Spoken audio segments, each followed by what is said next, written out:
శ్మశానంలో ఆయన కూర్చోపోతే ఉగ్రభూతాలు వచ్చి ఓళ్ల మీద పడిపోయి ప్రజల్ని సత్కార్యాలు చెయ్యనివ్వవని అక్కడ కూర్చుని తాండవం చేసి వాళ్ళని కూర్చోబెడతాడు.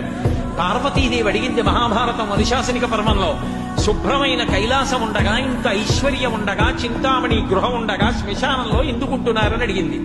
అడిగితే ఆయన చెప్పాడు, పార్వతి బతికున్న నాళ్లు అన్ని చోట్లకి వెడతారు, ఏమీ తోచట్లేదు, శ్మశానానికి వెళ్ళొద్దామని ఎవరు రారు పార్వతి.